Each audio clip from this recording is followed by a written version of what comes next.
చేయడానికి ట్రై చేస్తారు, సిస్టమ్స్ని సపోర్ట్ చేయడానికి ట్రై చేస్తారనే దాంతో మేము ముందు నుంచే ప్లాన్ చేశాం కాబట్టి కేసుని మా దర్యాప్తు బృందం అంతా కూడా అప్పుడున్నటువంటి DSP Miryalaguda Srinivas and inspector అప్పుడు వెంకటేశ్వర్ రెడ్డి ఇప్పుడు ఏసీపీగా ఉన్నారు సిసిఎస్లో. సో అండ్ అట్లానే ధనుంజయ్ అప్పుడు ఇన్స్పెక్టర్ ఉండేవారు, ఇంకా వేరే టాస్క్ ఫోర్స్ వాళ్ళు ఉండేవాళ్ళు, అండ్ ఎస్ఐస్ ఉన్నారు అక్కడ. సో అట్లా రైటర్స్ ఉన్నారు. ప్రతి వాళ్ళు కూడా దీంట్లో రాత్రింబవళ్ళు కష్టపడి దానికి చేసినటువంటి కేసు ఈరోజు ఇట్లా A2కి డెత్ సెంటెన్స్ రావటం, A1 మారుతిరావు మీ అందరికీ తెలుసు సూసైడ్ చేసుకొని చనిపోవడం జరిగింది. అంటే A2 death sentence, A3 already life imprisonment ఉంది అస్గర్ అలీకి, మళ్ళీ ఫర్దర్గా లైఫ్ పడ్డది. సో పడి ఇప్పుడు A3 నుంచి తక్కిన వాళ్ళందరూ కూడా లైఫ్ ఇవ్వటం అనేది కూడా చాలా మేము చాలా అంటే చాలా we see it as a very very positive thing. మా కష్టాన్ని గుర్తించారని చెప్పేసి దర్యాప్తునన్నింటిని గుర్తించినట్టు భావిస్తాం. సాక్షులు కూడా చాలా చక్కగా అమృత అండ్ బాలస్వామి వాళ్ళంతా కూడా ఫస్ట్ నుంచి కూడా చాలా స్ట్రాంగ్గా ఉన్నారు. ఎక్కడ కూడా వాళ్ళు బెండ్ కాలేదు, ఎక్కడ కూడా మేనేజ్ చేయటం అనేది కానీ ఎంత ఎవరు ఎట్లా చేసినా కానీ కూడా అవ్వలేదు. సో వాళ్ళందరినీ కూడా నేను అభినందిస్తున్నాను. అండ్ స్పెషల్ పీపీ నరసింహ గారు వారు కూడా చాలా పెయిన్స్ తీసుకొని చేశారు. సో వాటికి కూడా అభినందిస్తున్నాను వాళ్ళందరూ కూడా. అండ్ అప్పుడు మాకు డీజీ గారు కూడా మహేందర్ రెడ్డి గారు ఉండేవారు ఆ టైంలో, ఐజీ గారు కూడా స్టీఫెన్ రవీంద్ర గారు ఉండేవారు. సో వీళ్ళందరూ కూడా మాకు చాలా చక్కగా గైడెన్స్ ఇస్తుండేవారు, కంటిన్యూస్గా రివ్యూ చేస్తూ ఈ కేసుకి చాలా ఎంఫసిస్ ఫోకస్ ఇవ్వడంతో ఇది ఒక బాగా తయారైన కేసు. ఇది ఒక బహుశా నాకు తెలుసుకోవటం బహుశా ఇది వాషింగ్టన్ పోస్ట్లో కూడా నాకు గుర్తుండింది. ఇది వాషింగ్టన్ పోస్ట్లో కూడా ఈ ఆనర్ కిల్లింగ్ గురించి కూడా రిపోర్ట్ చేశారు ఇది. సో అప్పుడు ఒక అమెరికన్ జర్నలిస్ట్ కూడా నాతో మాట్లాడి వారు కూడా అంటే ఇదంతా కూడా ఇంటర్నేషనల్గా కూడా అప్పుడు దీన్ని తీసుకువెళ్ళి తీయడం జరిగిందనమాట. సో చార్జ్ షీట్ దాఖలు చేశారు అంటే ఈ ఎవిడెన్స్ కలెక్ట్ విషయంలో అప్పుడు ఏ విధంగా మీరు గ్యాదర్ చేయడం జరిగింది, ఎంత కష్టపడి ఉంటారు? ఎందుకంటే ప్రతిదీ కూడా వీళ్ళంతా కొంత క్రిమినల్ బ్యాక్గ్రౌండ్ ఉన్నటువంటి నేరస్తులు కూడా ఉన్నారు. సో వాళ్ళని పట్టుకునే విషయంలో కావచ్చు, మీ మీద కూడా గతంలో ఆ కేసుకు సంబంధించి కొన్ని ఆరోపణలు కూడా వచ్చినటువంటి పరిస్థితి. సో ఏ విధంగా ఎవిడెన్స్ సేకరించారు సార్ ఆ టైంలో? నేను అనేది రకరకాల మాటలు వస్తుంటాయండి. ఒక కేసు ముఖ్యమైన కేసు చేసినప్పుడు డిలే అయింది అనుకోండి, ఛార్జ్ షీటు పోలీస్ అంతా మేనేజ్ చేయబడ్డారను ఇట్లా ఉంటాయి. ఇవన్నీ సర్వసాధారణంగా అంటే సిస్టంలో మనం ఒక మంచి పని చేస్తున్నప్పుడు పాజిటివ్స్ ఉంటాయి, నెగిటివ్స్ లాగేవాళ్ళు కూడా ఉంటారనమాట. లాగినప్పుడు మనం వెంటనే ఆ నెగిటివ్ వచ్చినప్పుడు ఇప్పుడు ఏదైతే ఒక హైడ్రా ఒక మంచి పని కోసం చేస్తున్నప్పుడు న్యాచురల్గా నెగిటివ్గా వచ్చే కామెంట్స్ కూడా చాలా ఉంటాయన్నమాట. మనం లక్ష్యాన్ని మనం చాలా స్పష్టంగా పోతూ మనం చెల్తే కనుక అది ఈరోజు కాకపోతే ఇప్పుడు మనం చూసాం అమృత ప్రణయ్ కేసులో మనకి 6 ఏళ్ల తర్వాత న్యాయం గెలిచిందని డెఫినెట్గా మనం గంటాపదంగా చెప్పగలుగుతాం. సేమ్ థింగ్ ఏదైనా కానీ నిజం నిలకడ మీద తేలుతుంది. మనం అప్పటిదాకా వెయిట్ చేయాలి. ఏదైనా ఉన్నా కానీ కూడా మనం డెఫినెట్గా దానికి రియాక్ట్ కాకూడదు. ఏమన్నా అప్పుడు వచ్చినటువంటి ఎలిగేషన్స్కి కూడా మనం కాకుండా సో చాలా స్పష్టంగా మేము మా సాక్షులు కూడా మేనేజ్ చేయబడతారు అనే దాన్ని ముందుగానే మేము ఊహించుకుంటూ, ఎందుకంటే ఇది రేపు అంటే అప్పటికి మారుతిరావు చనిపోలేదు, మారుతిరావు బతికే ఉన్నాడు ఛార్జ్షీట్ వేసేదాకా. సో అప్పుడు డెఫినెట్గా అతను ఏంటంటే చాలా రిచ్ బిజినెస్ మ్యాన్, ఆయన రియల్ ఎస్టేట్ దీంట్లో ఉండేవాడు. సో న్యాచురల్గా సాక్షులందరినీ కూడా పెద్ద ఎత్తున కూడా మేనేజ్ చేయడానికి ట్రై చేస్తారు అనే దాన్ని మేము ముందుగానే ఊహించుకొని దాన్ని తగ్గట్టుగా మేము ప్లాన్ చేసాం. అతను చనిపోయిన తర్వాత కూడా సాక్షులను మేనేజ్ చేయడానికి కూడా చాలా పెద్ద ఎత్తున కూడా జరిగినాయని కూడా మాకు తెలిసింది. అది ఈ కేసులో ప్రధానంగా పరువు అనే అంశానికి సంబంధించి జరిగినటువంటి ఈ కేసుకు సంబంధించి ఏం చెప్తారు సార్? ఇప్పుడు ఉన్నటువంటి జనరేషన్ కావచ్చు, అటు తల్లిదండ్రుల విషయంలో కావచ్చు, అంటే ఈ కేసు ఇప్పుడు న్యాయం గెలిచింది అనుకోవచ్చు, కానీ దీని నుంచి నేర్చుకోవాల్సింది అంటే ఏంటంటే సో ఈ కేసులో మేము కూడా చాలా నేర్చుకున్నామండి. అంటే ఒక టీనేజ్ సైకాలజీ ఎలా ఉంటుంది, అండ్ అట్లానే ఒక ఇంటర్ క్యాస్ట్ దీని డైనమిక్స్ ఎలా ప్లే అవుతాయి, అండ్ అట్లానే ఒక రిచ్ బ్యాక్గ్రౌండ్ ఉన్నటువంటి వాళ్ళకి అండ్ ఇది ఒక నార్మల్ బ్యాక్గ్రౌండ్ ఉన్న వాళ్ళకి మధ్యలో ఉన్నటువంటి అంటే ఫైనాన్షియల్గా తారతమ్యం చాలా ఉన్నప్పుడు గ్యాప్ ఉన్నప్పుడు ఎలాంటి జరుగుతాయి. సో చాలా ఇష్యూస్ అంటే టెక్నాలజీ గురించి కూడా మేము చాలా అంటే ఒక కేసుని దీంట్లో చాలా ఏంటంటే ఈ ముద్దాయిలు వీళ్ళందరూ కూడా చాలా ఆరితేరిన ముద్దాయిలు, అంటే నార్మల్ వాళ్ళు కాదు వీళ్ళంతా. ఎందుకంటే ఐఎస్ఐ బ్యాక్గ్రౌండ్ ఉన్నవాళ్ళు, ఒక గుజరాత్లో మోడీ గారి క్యాబినెట్లో ఉన్నటువంటి అతన్ని అక్కడికి వెళ్ళి చంపుతారు, అహ్మదాబాద్లో చంపి అక్కడ తర్వాత వీళ్ళు వాళ్ళకి దాంట్లో శిక్ష పడుతుంది, బయటకు వస్తారు, సిస్టమ్ని ప్లే చేస్తుంటారు, చేసి బయటకు వచ్చిన తర్వాత మళ్ళీ ఇక్కడ కూడా వాళ్ళు ఇన్వాల్వ్ అవుతారు. సో వీళ్ళందరూ దాంట్లో అతను A1 ఇక్కడ A3 అనమాట. సో ఇట్లా అంటే బెదిరింపులు సుభాష్ శర్మ A2 అతను రోడ్డు మీద మీకు చూస్తారు, అతని వీడియోలో కనపడేది అతనే నరుకుతూ చంపుతాడు. చంపినప్పుడు మాకు అతను తప్ప ఎవరు మనకి అక్కడ అంటే బ్యాక్గ్రౌండ్ ఇంకా కనెక్షన్స్ ఏం లేవు అక్కడ. సో అంటే ఏంటంటే అతను డైరెక్ట్గా మారుతిరావుతో కనెక్ట్ కూడా ఉండేది కాదనమాట. సో కాల్ డేటాలు తీసినా మనకు తెలియదు. అసలు ఆ సుభాష్ శర్మ ఎవడో తెలియదు. ఫస్ట్ ఆఫ్ ఆల్ వాడు ఎవడో బీహార్ రోడ్డు ఇక్కడికి వచ్చి రోడ్డు మీద నరికితే వాడు మొహాన్ని కూడా మనం గుర్తుపట్టేది లేదు. వెనకాల నుంచి జస్ట్ మనకి ఏంటంటే బ్యాక్ సైడ్ నుంచి మనం అతను నరకటం ఉన్నటువంటి వీడియో ఒకటి ఉంటుంది. అంతే తప్ప కానీ ఇంకా ఎవడు తెలియదు, ఏంటో తెలియదు. మారుతిరావు నాకు సంబంధం లేదు, నేను హైదరాబాద్లో ఉన్నాను. అతను పెద్ద మనిషిగా ఉండేవాడు. అతను ఇంటరాగేట్ చేయాలంటే కనుక మనకి వయసు అతను ఇవన్నీ ఉండేది, ఇంత కష్టంగా ఉండేదన్నమాట. సో బట్ అయినా కానీ కూడా అప్పుడు ఉన్నటువంటి టీం అంతా కూడా టైంలో ఉన్నటువంటి దర్యాప్తు బృందం జస్ట్ ఒక 4 రోజుల్లో మొత్తం అందరినీ కూడా అరెస్ట్ చేసి ఎక్కడ బీహార్లో ఉన్నటువంటి వాళ్ళు, మహారాష్ట్రలో ఉన్నటువంటి వాళ్ళు, ఇతర స్టేట్స్లో అంతా స్ప్రెడ్ అయిన వాళ్ళు అందరినీ కూడా పట్టుకొచ్చి చేయటం అనేది డెఫినెట్గా చాలా ఇది. బట్ ఎస్, దీంట్లో మనం నేర్చుకోవాల్సింది ఏంటంటే పిల్లలు పెంపకం, తల్లిదండ్రులు వాళ్ళు కూడా అంటే పిల్లలు ఎవరన్నా కనుక ఇట్లా ఏంటంటే 18 ఇయర్స్ రాగానే జనరల్గా ఇదైతే మనకి కొంత టీనేజ్లో ఉన్నటువంటి ఇమోషనల్ అంటే మన సెక్రీషన్ ఆఫ్ మన బాడీలో కొంత ఈ హార్మోనల్ చేంజెస్ అయినప్పుడు న్యాచురల్గా కొంత ఇన్ఫాక్చువేషన్ దీనివైపు కొంత ఎక్కువ మనకి ఇంక్లినేషన్ ఉండడానికి ఛాన్సెస్ ఉంటాయి. అంటే ఇదంతా బయలాజికల్గా వచ్చేటటువంటి ఫిజియలాజికల్గా వచ్చేటటువంటి చేంజెస్ అనమాట. ఈ చేంజెస్ అన్నీ వచ్చినప్పుడు తల్లిదండ్రులు డెఫినెట్గా హ్యాండిల్ చేయాలి. సో ఒక 18 ఇయర్స్ క్రాస్ అయినటువంటి పిల్లలో లేదా 21 ఇయర్స్ క్రాస్ అయిన వాళ్ళని సో టెక్నికల్గా వచ్చినప్పుడు మనం వాళ్ళని జస్ట్ ఏంటంటే అప్పుడు బెదిరించి నేను నీకు బెదిరించి మనం ఏదో తీసుకురావాలనుకుంటే కనుక అలా కాదు. దట్స్ నాట్ హౌ టీనేజ్ని హ్యాండిల్ చేసే సైకాలజీ కాదు. సో దానికి ఏంటంటే ఆ పిల్లలకి మనం నచ్చచెప్పి వాళ్ళతోటి చేసి తర్వాత ఇప్పుడు అంటే కొంత ఏజ్ వచ్చిన తర్వాత మెచ్యూర్డ్గా ఆలోచన చేసి మీరు డెసిషన్ తీసుకోండి.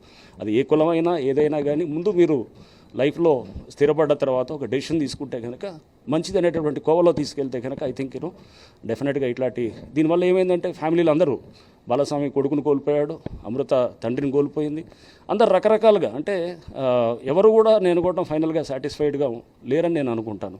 బట్ స్టిల్ ఇది ఒక కీలకమైన కేసుగా అండ్ సమాజానికి కూడా ఒక దీని నుంచి మంచి అంటే నేర్చుకోవాల్సిన అంశాలు చాలా ఉన్నాయనేటటువంటి నేను భావిస్తాను. ఇందాక చెప్పారు సుభాష్ శర్మ అసలు ఎవరో తెలియదు ఆ టైంకి అని అన్నారు. సో ఒక్కొక్కరి నిందితులు ఎట్లా ఫైండ్ అవుట్ చేశారు సార్ అప్పుడు?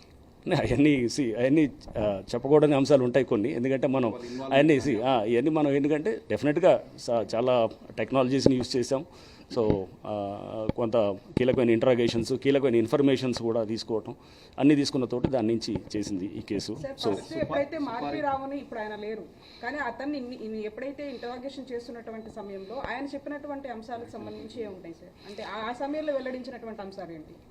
మారుతిరావు డెఫినెట్గా ఐ ఫెల్ట్ వెరీ సాడ్ అండి. ఎందుకంటే అతను ఒక తండ్రిగా అతను రియాక్ట్ అయ్యాడు. బట్ తండ్రిగా రియాక్ట్ అవుతూ బిడ్డ అంటే అమితమైన ప్రేమ ఉండేది. అతను చెప్తుండేవాడు ఆ బిడ్డ ఏది మొత్తం ఒక ఫొటోస్ కూడా ఇతను లేక కలిగిన అమ్మాయి అమృత అనమాట. సో ఆ ఫోటోను కూడా పెద్ద ఫ్లెక్సీ చేసి ఈయన దీంట్లో పెట్టుకునేవాడు అనమాట. అంటే దాదాపు ఒక మనం చూస్తే పెద్ద పోస్టర్స్ ఉంటాయి కదా, దాదాపు ఒక 20-15 అడుగులు ఎత్తున్నటువంటి పోస్టర్ని ఇంట్లో అట్లా పెట్టుకొని బిడ్డది అంటే అంత ప్రేమ ఉండేదన్నమాట అతనికి. ఆ ఎక్కువ ప్రేమ అవ్వటంతో అతను రియల్ ఎస్టేట్ దీంట్లో కూడా ఉండేవాడు. సో ఈ భారీ అనేవాడు దీంట్లో ఎవరైతే A4 ఉన్నాడో ఇతనితోటి కనెక్ట్ అవుతుంది ఒక ల్యాండ్ డిస్ప్యూట్లో. కనెక్ట్ అయిన తర్వాత ఇతను ఎలా అయితే ఒక ల్యాండ్ ఇష్యూలో బెదిరించి లేకపోతే ఇలా చేయాలనుకున్నాడో బిడ్డ విషయంలో కూడా అలానే చేయాలనుకున్నాడు. అక్కడే పొరపాటు పడ్డాడు అన్నమాట. పిల్లల సైకాలజీను తెలుసుకోవటం, వాళ్ళ వాళ్ళ అంటే బాడీలో వచ్చే చేంజెస్ని, వాళ్ళ మెంటల్గా వచ్చే మార్పులన్నింటినీ కూడా గమనించడం, ఇవన్నీ మిస్ అయినట్టు నాకు అనిపించింది. అంటే అతనికి డబ్బు ఉండొచ్చేమో, అక్కడ స్థానికంగా పరపతి ఉండొచ్చేమో కానీ బట్ ఈ కొన్ని కీలక అంశాలు మిస్ అయ్యాడని అనిపించింది. సో హాస్పిటల్ నుంచి ఎప్పుడైతే బయటకు వచ్చిన తర్వాత అకస్మాత్తుగా ఒక్కసారి కూడా అటాక్ చేశారు సార్. ఆ తర్వాత నిందితుల్ని పట్టుకునేటటువంటి విధానంలో పోలీసుల పాత్ర ఎంత ఉంది, ఆ సమయంలో ఎన్ని రోజుల పాటు అప్పుడు పట్టింది, తర్వాత ఇప్పుడు ఉన్నటువంటి పరిస్థితులకు సంబంధించి ఏం చెప్తారు? నేను అదే చెప్తున్నాను మీకు. ఇది 2014 సెప్టెంబర్ 14th, అది I think around September 14th murder జరుగుతుంది. అరౌండ్ 11:30-12 ఆ టైంలో అవుతుంది. హాస్పిటల్ దగ్గర అవుతుంది. ఈ అమ్మాయి అమృత ప్రెగ్నెంట్ ఉంటుంది. అమ్మాయిని తీసుకొని వాళ్ళ భర్త ప్రణయ్ తీసుకొని వెళ్తున్నప్పుడు నరుకుతారు రోడ్డు మీద. జస్ట్ మనకు ఉన్నటువంటిది ఆ ఒక్క వీడియో క్లిప్ అనమాట. అంటే అతను వెనకాల నుంచి నరకటం అనేది ఒక్క వీడియో CCTV ఫుటేజ్ ఉంటుంది. బట్ ఇంకా వేరేది ఏం లేదు. దాని నుంచి మళ్ళీ 14th అంటే తర్వాత 18th కల్లా మేము అరెస్టు అందరినీ చేయడం జరిగింది. అంటే 4 రోజుల్లో రకరకాల స్టేట్స్లో ఉన్న వాళ్ళని వేరే వేరే స్టేట్స్లో ఉన్నటువంటి అధికారులు, అంటే అక్కడ ఉన్నటువంటి పోలీసు, రకరకాల స్టేట్ పోలీసులు అండ్ ఇంటెలిజెన్స్ వాళ్ళు, అప్పుడు మాకు స్టేట్లో ఉన్నటువంటి మన తెలంగాణ స్టేట్ ఇంటెలిజెన్స్ వాళ్ళ ఆఫీసర్స్, కౌంటర్ ఇంటెలిజెన్స్ వాళ్ళు అందరూ కూడా దీంట్లో మాకు సహకరించారు. అప్పుడు డీజీ మహేందర్ రెడ్డి గారు అండ్ ప్రధానంగా మా ఐజీ గారు కూడా, అప్పుడు స్టీఫెన్ రవీందర్ గారు, వీళ్ళందరూ కూడా, అంటే it was a team effort చేస్తూ అది ఆ కేసుని బిల్డ్ చేయడం జరిగింది. బట్ ఎస్, అది ఎందుకంటే మేము కూడా ఇంత షార్ట్ స్పాన్లో, అంటే ఆ రాత్రి బావుల్లో ఆ రోజు మాకు తెలిసి ప్రతిరోజు 2-3 గంటలుగా ఎక్కువ నిద్రపోలేదు చేయకుండా అది చేసి ఆ టీం అంతా కూడా అలానే చేశారు. చేసి దానికి ఫలితం కేసులో వాళ్ళ బాబాయ్ ఉన్నారు కదా సార్, ఆయన పాత్ర ఏంటి అసలు ఈ విషయానికి సంబంధించి? శ్రవంతి కూడా ఉందండి. శ్రవంతి కూడా ఇప్పుడు ఆయన కూడా నాకు తెలిసి ఇప్పుడు లైఫ్ పడ్డట్టుంది, ఆయన కూడా జీవితం పడ్డది. సో అతను కూడా హీ వాజ్ డెఫినెట్లీ దానికి ఈ మధ్యలో ఈ గ్యాప్ రావటంలో, లేకపోతే ఈ దీంట్లో ఈ కేసులో కుట్ర చేయటంలో ఎలిమెంట్లో ఇతను కాన్స్పిరసీలో ఇతను కూడా ఉన్నాడు. సో అండ్ తర్వాత సార్ కూతురు ఒక్కటే ఉన్నటువంటి ఆస్తిని ఇది చేసుకోవాలన్నా, లేకపోతే ఏ రకంగా అతను, అంటే నాకు డీటెయిల్స్ ఐ డోంట్ రిమెంబర్ కానీ, but as he was also part of that 120Bలో ఉన్నాడు. ఉన్నప్పుడు అతను ఈ గ్యాప్ రావటం అండ్ మారుతిరావుకి ఈ వీళ్ళ మీద కొంత నెగిటివ్గా తీసుకెళ్ళటం, ఇవన్నిటి కూడా తీసుకెళ్ళి ఈవెన్ ఇప్పుడు మాకు తెలిసింది సాక్షులను కూడా చాలామందిని కూడా మేనేజ్ చేయడంలో కూడా శ్రవణ్ చాలా ట్రై చేశాడు అనేది కూడా మాకు తెలిసింది. తర్వాత శ్రవణ్ కూడా మళ్ళీ నేను ఎస్పీగా ఉన్నప్పుడు కూడా పిలిచి వార్నింగ్ కూడా ఇవ్వడం జరిగింది. సో కొన్ని సాక్షులను కూడా మేనేజ్ చేస్తూ చేసినటువంటి మా దగ్గర ఆడియో క్లిప్స్ ఉంటే కూడా మళ్ళీ కేసు కూడా పెట్టాం. నేను ఎస్పీగా ఉన్నప్పుడు కూడా వాళ్ళని పిలిచి మళ్ళీ వార్న్ చేసి కూడా చెప్పాం వాళ్ళకి, లేకపోతే ఎవరికి మన ఇది అంటే సాక్షులు మేనేజ్ చేస్తున్నారు అనేది. సో అంటే బ్యాక్గ్రౌండ్లో వెనకాల నుండి బ్యాక్గ్రౌండ్లో చేస్తున్నాడు అనేది కూడా చాలా స్పష్టంగా అర్థమైంది. అంటే ఇప్పుడు అమృత ప్రణయ్ తర్వాత కూడా కొన్ని ఇలాంటి రకమైనటువంటి కేసులు కూడా ఉన్నాయి. ఈ యొక్క జడ్జిమెంట్ వీటన్నిటి కూడా ఒక గుణపాఠం అనుకోవచ్చా? డెఫినెట్గా అండి. లీగల్గా ఒక మనం న్యాయ వ్యవస్థని మనం ఇప్పుడు డెఫినెట్గా మనం దాన్ని తీసుకుంటే కనుక వాళ్ళు మనం వాట్ ఎవర్ మనకి కాన్ఫిడెన్స్ ఉందో ఆ సిస్టమ్, న్యాయ వ్యవస్థ మీద, జ్యుడిషియరీ మీద మళ్ళీ ఇంకా ఫర్దర్గా రీఇన్ఫోర్స్ అయ్యింది డెఫినెట్గా. సో మనకి కొంత 4-5 సంవత్సరాలు డిలే అవుతుండొచ్చేవో కానీ, బట్ ఎస్ జస్టిస్ డెఫినెట్గా జరిగింది. అండ్ దీనివల్ల ఆనర్ కిల్లింగ్స్, కాంట్రాక్ట్ కిల్లింగ్స్, లేకపోతే ఇట్లా తప్పించుకోవచ్చు చట్టాన్ని నుంచి అనుకుంటే కనుక అంత ఈజీ ఏం కాదు. సో ఇప్పుడు ఉన్నటువంటి ఎస్పెషలీ ఇప్పుడు సాంకేతిక పరిజ్ఞానాన్ని పోలీసు చాలా విస్తృతంగా వాడుతున్నారు. సో ఇవన్నీ కూడా మనం చూస్తే కనుక తప్పు చేసి కూడా తప్పించుకోగలుగుతాం అనుకుంటే కనుక అది చాలా పొరపాటు. అది 4 రోజులు డిలే అవ్వచ్చేమో కానీ మీకు శిక్ష పడటం. సుపారీకి సంబంధించి కూడా సుపారీలో ఎంతవరకు వీళ్ళు బేరసారాలు దుర్నించడం జరిగింది, ఎంతవరకు నగదు ఇప్పటివరకు అంటే ఛార్జ్షీట్లో కానీ తర్వాత దర్యాప్తు? నాకు డీటెయిల్స్, ఇది కేసు ఛార్జ్షీట్ వేసి 6-7 ఏళ్ళు అవుతుంది. నాకు డీటెయిల్స్ తెలియదు కానీ అవన్నీ కూడా నేను అప్పుడు ప్రెస్ మీట్లో చెప్పడం జరిగింది. So I think I remember అది దాదాపు 2 crores ఎంతో సంథింగ్ వాట్ ఎవర్ అది ర్యాన్సమ్ అమౌంట్ ఉండింది. ఎంత అమౌంట్ చేతులు మారాయి, అప్పుడు ఎక్కడ కలుసుకున్నారు, ఎక్కడ చేశారు, అవన్నీ కూడా విత్ మనకి ఎవిడెన్స్ తోటి కూడా తీసుకురావడం కూడా జరిగింది. ఇప్పుడు ఆ కేసుకు సంబంధించి అమృత స్టేట్మెంట్ కూడా రికార్డ్ చేశారు, వాళ్ళ ఫ్యామిలీ కూడా రికార్డ్ చేశారు. సో ఆ సమయంలో వాళ్ళు ఇచ్చినటువంటి స్టేట్మెంట్ లో ప్రధానంగా పేర్కొన్నటువంటి అంశాలు అట్ ది సేమ్ టైం కొన్ని ఆరోపణలు కూడా వచ్చాయి. అంటే మారుతిరావు ఇంటి దగ్గరికి వెళ్ళి వీళ్ళు కొంత ఇది చేశారనేది కూడా వచ్చింది, దాని ప్రకారం ఇది అంతా జరిగిందని చెప్పేసి. సో ఇవన్నీ కొన్ని ఆరోపణలు వచ్చాయి. సో అది స్టేట్మెంట్ ఏం చెప్పింది సార్ అప్పుడు అమృత? అమృత నేను అనేది అక్కడ అంటే అమృత చెప్పింది ఏంటంటే వీళ్ళకి మ్యారేజ్ అవుతుంది. తర్వాత మారుతిరావు ఏం చేస్తాడంటే ఫస్ట్లో అంటే దాన్ని వ్యతిరేకించినా కానీ కూడా అతను బాగున్నట్టుగానే ఉంటారు, వాళ్ళంతా కూడా ఏది కలిసిపోయినట్టుగానే ఉంటారు. నేను కూడా ఒక సందర్భంలో నేను ఎస్పీగా అప్పుడే జాయిన్ అవుతాను 2018 మార్చిలో. జాయిన్ అయిన తర్వాత కూడా మారుతిరావుని పిలిచినప్పుడు అక్కడ స్థానికంగా ఉన్నటువంటి డిఎస్పీ, ఇన్స్పెక్టర్ వాళ్ళందరూ కూడా వస్తారు. అప్పుడు మారుతిరావుతో కూడా నేను చెప్పడం జరిగింది. చెప్పి అంటే మారుతిరావు నా ముందు లేదు సార్, మేము నా బిడ్డ సరే తప్పు చేసింది కానీ నేను వదిలేశాను, నా బిడ్డ నాకు సంబంధం లేదనేటట్టు ఆ విధంగా ఉన్నదన్నమాట. అంటే ఒక రకంగా చూస్తే కనుక మేము కూడా దాన్ని ఫస్ట్ నమ్మాం. మారుతిరావు అనేవాడు చెప్పినప్పుడు అతను కళ్ళనీళ్ళు పెట్టుకొని బాధపడుతూ సార్ నా బిడ్డ ఇలా చేసింది, సరే నా బిడ్డ చనిపోయిందని అనుకుంటాను, ఈ టైప్ మాట్లాడినప్పుడు మేము కూడా సరే న్యాచురల్గా ఇట్లాంటి ఇష్యూస్లో కొంత ఉంటుంది గ్యాప్, తర్వాత మెల్లిగా కలుస్తారేమని చెప్పి ఆ తర్వాత కూడా మెల్లిగా వాళ్ళు వీళ్ళ తల్లితోటి కాంటాక్ట్లోకి రావటం, అమృత ఇదంతా కూడా మెల్లిగా జరగటం జరిగింది. సో మేము ఇది నార్మల్గా జరిగే కేసెస్ అనుకున్నాం కానీ బట్ వెనకాల ఈ కుట్ర యాంగిల్ అంటే కాన్స్పిరసీ జరుగుతున్నది, ఇదంతా కూడా మేము పసిగట్టలేకపోవటం జరగడానికి మెయిన్ కారణం ఏంటంటే వాళ్ళు నార్మల్ పద్ధతులు వాడలేదు అండ్ చాలా డిఫరెంట్ పద్ధతులు వాడటంతో అది మేము కూడా పసిగట్టడంలో కొంత డిలే అయిందన్నమాట. ఓకే సార్, ఇప్పుడైతే ఫాస్ట్ ట్రాక్ కోర్టు నుంచి ఉంది, నెక్స్ట్ హైకోర్టుకి కానీ సుప్రీంకోర్టు అప్పీల్ చేసినప్పుడు దీన్ని ఏ విధంగా వాళ్ళు చేసేటటువంటి అవకాశం ఉంది? న్యాచురల్గా అపీల్లో వాళ్ళు కొన్ని పాయింట్అవుట్ చేయడానికి ట్రై చేస్తారు హైకోర్టులో, బట్ షూర్ మేము అపీల్లో కూడా ఈ కేసు అంత ఈజీగా ఏమవ్వదు. సో ఎందుకంటే దీన్ని చాలా పగడ్బందీగా ముందు నుంచి ప్లాన్డ్గా బిల్డ్ చేసిన కేసు. సో అంటే మేము ముందుగానే యాంటిసిపేట్ చేసాం ఈ కేసులో రేపు నీరు గార్చడానికి సాక్షుల్ని కానీ లేకపోతే ఇంకేమన్నా రేపు ఏమైనా లూప్ హోల్స్ని ఏమైనా ఇన్వెస్టిగేషన్లో ఏమైనా ఉంటాయని దాంతో దీన్ని 1కి 10 సార్లు చేసి దాదాపు 10 సార్లు డ్రాఫ్ట్ ఛార్జ్షీట్ మార్చి చెక్ చేసుకొని అంతా కూడా టెక్నాలజీ మీద ఎక్కువ బేస్ అయినటువంటి కేసు ఇది. సో సాంకేతిక పరిజ్ఞానాన్ని వాడుతూ మనం దర్యాప్తు చేస్తే కనుక డెఫినెట్గా దాని కాన్సిక్వెన్సెస్ లేదా దాని యొక్క మంచి ఎఫెక్ట్స్ మనం ఈ విధంగా చూడొచ్చు అనేది నాకు ఇప్పుడు ఈ కేసు కాల్ డేటాస్ ప్రకారంగా ఎటువంటివి గుర్తించారు సార్? అంటే వాళ్ళ మధ్య కన్వర్సేషన్ సంబంధించి ఏమైనా ఐడియా ఉందా మీకు ఆ టైం ఇన్వెస్టిగేషన్ ప్రాసెస్? చాలా ఉండిందండి. కాల్ డేటా ఉంది, తర్వాత వాళ్ళు ఇంటర్నెట్ కాల్స్ ఉండేవి చాలా సందర్భంలో. చాలా మనకి ఏంటంటే డిలీట్ చేశారు, చాలా చోట్ల వాళ్ళు ఫోన్లు కూడా మార్చేశారు, చాలా రకరకాలు ఉన్నది. సో దాంట్లో వాళ్ళు అన్నీ చేయాల్సిన అన్నీ చేశారనమాట. చేస్తే కూడా అయినా కానీ కూడా మనం అన్ని విధాలుగా కూడా దీన్ని మేము అన్ని పద్ధతుల్లో దాన్ని డేటానంతా కూడా సేకరించి నార్మల్ పద్ధతిలో చేసింది కాదు. బట్ నేను కావాలని చెప్పట్లేదు ఆ కేసు అంటే చేస్తే కనుక మళ్ళీ అది మనం ఎలా చేశారనేది 10 మందికి తెలియడానికి అనేది కాకుండా. సో బట్ ఎస్, ఇది ఒక రొటీన్గా చేసిన కేసు అయితే కాదు. అంటే నార్మల్గా ఏదో కాల్ డేటాలతోటి చెక్ చేస్తే దొరికినటువంటి కేసులా కాదు ఇది. ఛార్జ్షీట్ దాఖలు చేసిన తర్వాత కోర్టు నుంచి మీరేమన్నా ఎదుర్కోవడం జరిగిందా? లైక్ ఇంకా ఎవిడెన్స్కి సంబంధించి ఇంకా లేదు, కోర్టులో వాళ్ళు రాకుండా కేసుని చాలా డిలే చేయాలని ట్రై చేశారు. సో చాలా రోజులు ట్రయల్కే రాకుండా షెడ్యూల్ని ఇచ్చినా కానీ కూడా, అంటే కోర్టు షెడ్యూల్ని ఇచ్చినా కానీ కూడా దాన్ని మార్చుకుంటూ లేదా అదని ఇదని దాన్ని ఏదో ఒక వంకతోటి దాన్ని డిలే చేసుకుంటూ ఫస్ట్ 2-3 ఏళ్ళు కూడా అసలు మీరు చూస్తే కనుక 6-7 ఏళ్ల తర్వాత దాదాపు ఈ మధ్య ఈ కేసు ట్రయల్ స్టార్ట్ చేసుకుంటూ అంటే గత కొన్ని సంవత్సరాలుగా. సో దాంతో డిలే తోటి వాళ్ళు అంటే దాని సిస్టంలో ఉన్న దాన్ని ఇక్కడికి పోయి హైకోర్టుకు పోయి అక్కడికి వెళ్ళి ఇటు నుంచి ఇటు తిప్పి అటు తిప్పి అన్నీ చేస్తూ వాళ్ళు డిలే చేసుకుంటూ వచ్చారు.